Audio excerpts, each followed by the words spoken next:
Assalomu alaykum, hurmatli bizni obunachilarimiz. Bizni tinglab borayotgan Bekobod tumanimiz, Bo'ka tumanimiz, qo'shni Shirin shahar aholisi va qo'shni Tojikiston respublikamiz aholisi hammalaringni bugungi Arafa bayramimiz, ertaga Hayit bayrami va 3-bayram Navro'z bayrami bilan hammalaringni tabriklayman.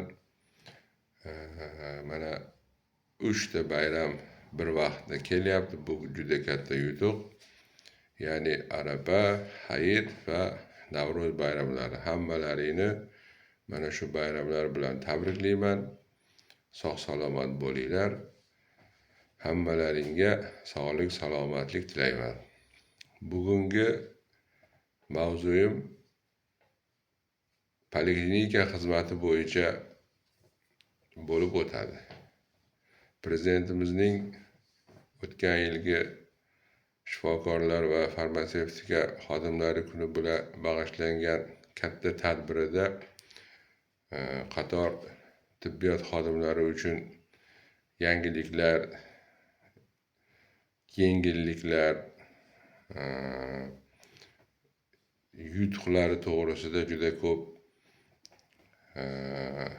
mukofot pullari ajratish, sanatoriyalarda davolanish bo'yicha juda ko'p yangiliklarni aytib o'tdilar va shu bilan birga poliklinika xizmatida, tibbiyot sohasida, poliklinika xizmatida 5 kunlik ish kunini belgilab, 5 kunlik ish o'tishini tasdiqlab aytdilar.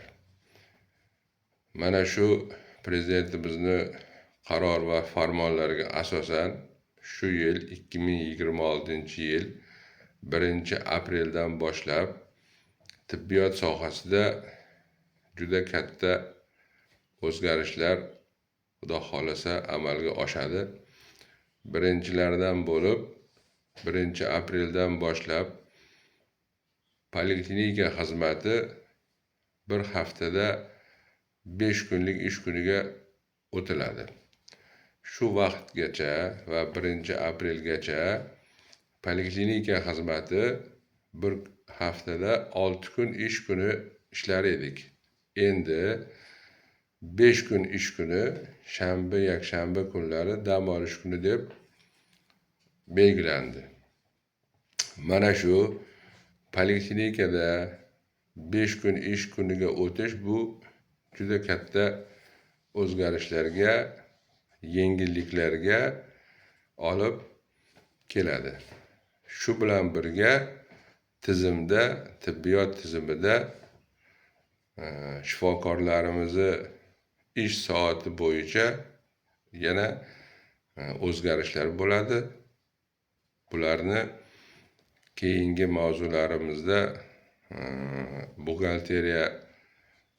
buxgalterlarimiz va mana shu sohada ish yuritayotgan aktivlarimiz bilan birga sizlarga yangiliklarni yetkazib boramiz. Endi poliklinika haqida sizlarga tushuntirish beraman, dispanser haqida tushuntirish beraman. Poliklinika xizmati nima, dispanser xizmati nima, sanatoriya, kurortlar bor, davolanishlar, reabilitatsiya markazlari bor. Yana meditsinada qo'shimcha davolanadigan ko'pgina sohalar bor. Mana shu poliklinika xizmati, statsionar xizmati, Toshkentdagi ilmiy klinikalar nima, sanatoriya, kurortlar, profilaktoriyalar, reabilitatsiya markazlari, mana shular haqida keyingi ma'ruzalarda har bitta sohada alohida tushuntirishlar va video lavhalar qilib tushuntirib boraman. Hozirgi bugungi dolzarb mavzuyimiz poliklinika xizmati to'g'risida bo'ladi.